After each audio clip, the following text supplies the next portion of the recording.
ఓం శ్రీ సాయిబాబా జీవిత చరిత్రము 36వ అధ్యాయము. ఇద్దరు గోవా పెద్ద మనుష్యులు, షోలాపూరు నివాసియగు ఔరంగాబాదుకర్ భార్య, వింత కథలు. ఇద్దరు పెద్ద మనుష్యులు. ఒకనాడు గోవా నుండి ఇద్దరు పెద్ద మనుష్యులు బాబా దర్శనమునకై వచ్చి బాబా పాదములకు సాష్టాంగముగా నమస్కరించిరి. ఇద్దరూ కలిసి వచ్చినప్పటికీ బాబా వారిలో నొక్కరిని 15 రూపాయలు దక్షిణ ఇమ్మనెను. ఇంకొకరు అడుగకుండగానే 35 రూపాయలివ్వగా అందరికీ ఆశ్చర్యము కలుగునట్లు బాబా నిరాకరించెను. అక్కడున్న శ్యామ బాబానిట్లడిగెను, ఇది ఏమి? ఇద్దరూ కలిసి వచ్చిరి. ఒకరి దక్షిణ ఆమోదించితివి, రెండవ వానిది తిరస్కరించితివి. ఎందులకీ భేదభావము? శ్యామ, ఎందులకో నీకేమీయునూ తెలియదు. నేనెవరి వద్ద ఏమీయూ తీసుకొనను. మసీదు మాయి బాకీని కోరును. బాకీయున్నవాడు చెల్లించి రుణ విమోచనమును పొందును. నాకిల్లుగాని ఆస్తిగాని కుటుంబముగాని గలవా? నాకేమీ అక్కరలేదు. నేనెప్పుడూ స్వతంత్రుడను. రుణము, శత్రుత్వము, హత్య చేసిన దోషము చెల్లించియే తీరవలను. దానిని తప్పించుకొను మార్గము లేదు. పిమ్మట బాబా తన విశిష్ట ధోరణిలో ఇట్లనెను, ప్రప్రథమున అతడు పేదవాడు. ఉద్యోగము దొరికినచో మొదటి నెల జీతమునిచ్చెదనని తన ఇష్టదైవమునకు మ్రొక్కుకొనెను. అతనికి నెలకు 15 రూపాయల ఉద్యోగము దొరికెను. క్రమముగా జీతము పెరిగి 15 రూపాయల నుంచి 30, 60, 100, 200లకు హెచ్చెను. తుదకు 700లకు హెచ్చెను. అతడు ఐశ్వర్యముననుభవించు కాలమందు తన మొక్కును మరిచెను. అతని కర్మఫలమే అతని నిచుటకు ఈడ్చుకొని వచ్చినది. ఆ మొత్తమునే, అనగా 15 రూపాయలు నేను దక్షిణ రూపముగా నడిగితిని. ఇంకొక కథ. సముద్ర తీరమున తిరుగుచుండగా ఒక పెద్ద భవనము వద్దకు వచ్చి దాని వసారాపై కూర్చుంటెని. యజమాని నన్ను బాగుగా ఆదరించి చక్కని భోజనము పెట్టెను. బీరువా ప్రక్కన శుభ్రమైన స్థలము చూపి అక్కడ పరుండుమనెను. నేనక్కడ నిద్రపోయితిని. నేను గాఢ నిద్రలో నుండగా ఆ మనిషి ఒక రాతి పలకను లాగి గోడకు కన్నము చేసి లోపల ప్రవేశించి నా జేబులోనున్న ద్రవ్యమునంతయూ దొంగిలించెను. నేను లేచి చూచుకొనగా 30,000 రూపాయలు పోయినవి. నేను మిగుల బాధపడితిని. ఏడ్చుచూ కూర్చుంటిని. పైకమంతయు నోట్ల రూపముగా నుండెను. ఆ బ్రాహ్మణుడే దానిని దొంగలించెననుకొంటిని. భోజనము, నీరు రుచింపవయ్యెను. వసారాపై ఒక పక్షము కాలము కూర్చుండి నాకు కలిగిన నష్టమునకేడ్చుచుంటిని. పిమ్మట ఒక ఫకీరు దారి వెంట పోవుచు నేను ఏడ్చుచుండుట చూచి, ఎందులకేడ్చుచుంటివని అడిగెను. నేను జరిగిన వృత్తాంతము చెప్పితిని. వారిట్లనిరి, నేను చెప్పినట్లు చేసినట్లయితే నీ డబ్బు నీకు దొరుకును. ఒక ఫకీరు వద్దకు వెళ్ళుము. వారి చిరునామానిచ్చెదను. వారి శరణు వేడుము. వారు నీ పైకమును నీకు తిరిగి తెప్పించెదరు.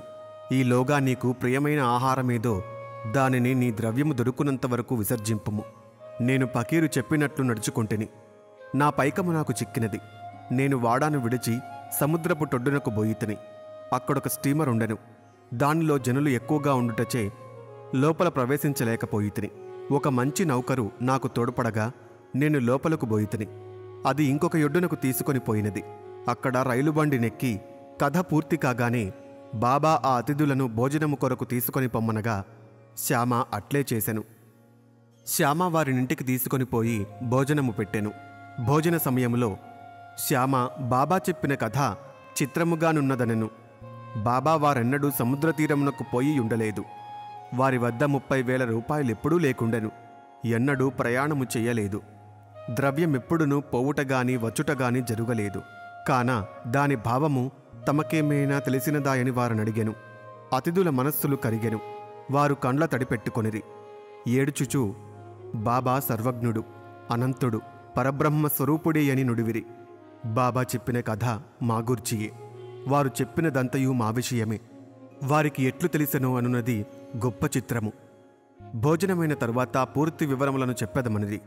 భోజనమైన పిమ్మట తాంబూలము వేసుకొనుచు అతిథులు వారి కథలను చెప్పదొడంగిరి. అందులోనొకరు ఇట్లు చెప్పిరి, లోయలోనున్న ఊరు మా స్వగ్రామము. జీవనోపాధికై నేను ఉద్యోగము సంపాదించి గోవా వెళ్ళితిని. నేను దత్తదేవునికి నాకు ఉద్యోగము లభించిన నా మొదటి నెల జీతమునిచ్చెదనని మ్రొక్కుకొంటిని. వారి దయవల్ల 15 రూపాయల ఉద్యోగము నాకు దొరికెను. నాకు క్రమముగా జీతము బాబా చెప్పిన ప్రకారము 700 రూపాయల వరకు హెచ్చినది. నా మొక్కును నేను మరచితిని. దానిని బాబా ఈ విధముగా జ్ఞప్తికి తెచ్చి నా వద్ద 15 రూపాయలు తీసుకొనిది. అది దక్షిణ కాదు, అది పాత బాకీ. తీర్చుకొనక మరచిన మొక్కును చెల్లించుట. నీతి: బాబా ఎన్నడూ డబ్బు భిక్షమెత్తలేదు. సరికదా, తమ భక్తులు కూడా భిక్షమెత్తుకొనుట ఒప్పుకొనలేదు. వారు ధనమును ప్రమాదకారిగాను పరమును సాధించుట కడ్డుగాను భావించువారు. భక్తులు దాని చేతులలో జిక్కకుండా కాపాడేడివారు. ఈ విషయమున భక్త మహల్సాపతి యొక్క నిదర్శనము. ఆయన మిక్కిలి పేదవాడు. అతనికి భోజన వసతికి కూడా జరుగుబాటు లేకుండెను. అయినను అతను ద్రవ్యము సంపాదించుటకు బాబా అనుమతించలేదు. దక్షిణలో నుండి కూడా ఏమీయూ ఇయ్యలేదు. ఒకనాడు ఉదార వర్తకుడైన హంసరాజు అను బాబా భక్తుడొకడు చాలా ద్రవ్యమును బాబా సముఖమున మహల్సాపతికిచ్చెను. కాని బాబా దానిని పుచ్చుకొనుటకు అనుమతించలేదు. పిమ్మట రెండవ అతిథి తన కథనిట్లు ప్రారంభించెను. నా బ్రాహ్మణ వంట మనిషి నా వద్ద 35 సంవత్సరముల నుండి నౌకరీ చేయుచుండినను దురదృష్టమున వాడు చెడు మార్గములో పడెను. వాని మనస్సు మారిపోయెను. వాడు నా ద్రవ్యమునంతయు దొంగిలించెను. రాతిపలకను తొలగించి ధనము దాచిన భోషాణమున్న గదిలో నా ఆస్తి సర్వమును అనగా 30,000 రూపాయలు కరెన్సీని దొంగలించి పారిపోయెను. బాబా సరిగా ఆ మొత్తమునే ఎట్ల చెప్పగలిగెనో నాకు తెలియదు. రాత్రింబవళ్ళు ఏడుచుచూ కూర్చుంటిని. నా ప్రయత్నములన్నీయూ విఫలమైనవి. ఒక పక్షము వరకు చాలా ఆరాటపడితిని. విచారగ్రస్తుడనై దుఃఖముతో అరుగుపై కూర్చుని ఉండగా ఒక పకీరు నా స్థితిని గనిపెట్టి కారణమును తెలుసుకొనెను. నేను వివరములన్నీయూ తెలిపితిని. అతడు షిరిడీ సాయి అను ఔలియా ఉన్నారు. వారికి మ్రొక్కుము. నీకు ప్రియమైన ఆహారము విడువము. నీ మనస్సులో వారి దర్శనము చేయు వరకు నీకు ప్రియమైన ఆహారమును తినను అని మ్రొక్కుకొనుము అనెను. నేనట్టులే, బాబా, నా ద్రవ్యము దొరికిన పిమ్మట, మీ దర్శనము చేసిన పిమ్మట నేను అన్నము తినదను అని మ్రొక్కుకొంటిని. దీని తరువాత 15 దినములు గడిచెను. బ్రాహ్మణుడు తనంతట తానే నా డబ్బును నాకిచ్చెను. నా శరణు వేడెను. వాడిట్లనియను, నేను పిచ్చి ఎత్తి ఇట్లు చేసినాను. నా శిరస్సు నీ పాదములపై బెట్టితిని. దయచేసి క్షమించుము. ఈ విధముగా కథా సుఖాంతమైనది. నాకు కనిపించి సహాయమునర్చిన పకీరు తిరిగి కనబడలేదు. ఫకీరు చెప్పిన షిరిడీ సాయిబాబాను చూచుటకెంతో గాఢమైన కోరిక కలిగినది. మా ఇంటికంత దూరము వచ్చిన వారు షిరిడీ సాయిబాబాయే అని నా నమ్మకము. ఎవరైతే నాకు కనపడి నా ద్రవ్యమును తిరిగి తెప్పించిరో అట్టివారు 35 రూపాయల కొరకు పేరాస చూపెదరా?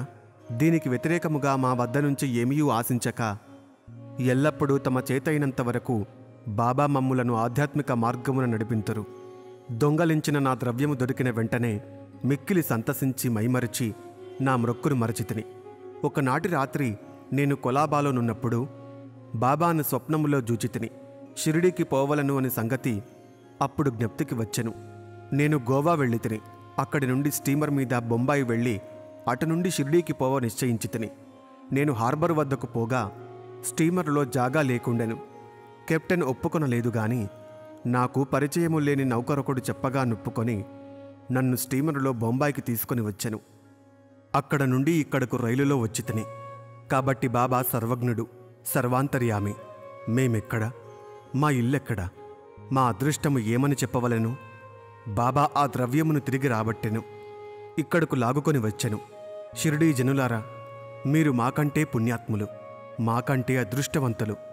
ఏలనా బాబా మీతో ఆడి నవ్వి మాట్లాడి ఎన్నో సంవత్సరములు మీతో నివసించెను. మీ పుణ్యము అనంతము. ఎందుకనగా అది బాబాను షిరిడీకి లాగెను. సాయియే మన దత్తుడు. వారే మ్రొక్కుకొమ్మని నన్ను ఆజ్ఞాపించిరి. స్టీమరులో జాగా ఇప్పించిరి. నన్ను ఇచ్చటకు తెచ్చిరి. ఇట్లు వారి సర్వజ్ఞత్వమును సర్వశక్తిమత్వమును నిరూపించిరి. ఔరంగాబాదుకర్ భార్య.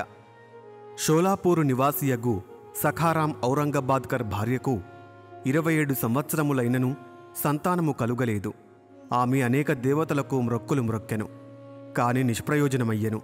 తుదకు నిరాశ చెందెను. ఈ విషయమై చివరి ప్రయత్నము చెయ్య నిశ్చయించుకొని తన సవతి కొడుకొక విశ్వనాథుతో షిరిడీకి వచ్చెను. అచట బాబా సేవ చేయుచు 2 నెలలు గడిపెను. ఆమె ఎప్పుడూ మసీదుకు పోయినను అది భక్తులచే నిండి ఉండెడిది. బాబా చుట్టూ భక్తమండలి మూగి ఉండువారు. బాబా నుంటరిగా జూచి వారి పాదములపై పడి తన మనస్సును విప్పి చెప్పి తనకొక సంతానము కావలెనని కోరుకొనుటకై తగిన అవకాశమునకై కనిపెట్టుకొని ఉండెను. తుట్టతుదకు శ్యామాకి సంగతి చెప్పి బాబా ఒంటరిగానున్నప్పుడు తన విషయములో జోక్యము కలుగజేసుకొనమనెను. శ్యామా, బాబా దర్బార్ ఎల్లప్పుడూ తెరిచియుండుననియూ, అయినను ఆమె గూర్చి ప్రయత్నించదననియూ సాయి ప్రభువు ఆశీర్వదించవచ్చుననియూ చెప్పెను. బాబా భోజన సమయమున మసీదు వాకిలిలో కొబ్బరికాయ అగరవత్తులతో సిద్ధముగా నుండుమనియూ తాను సైగ చేయగనే మసీదుపైకి రావాలననియూ చెప్పెను.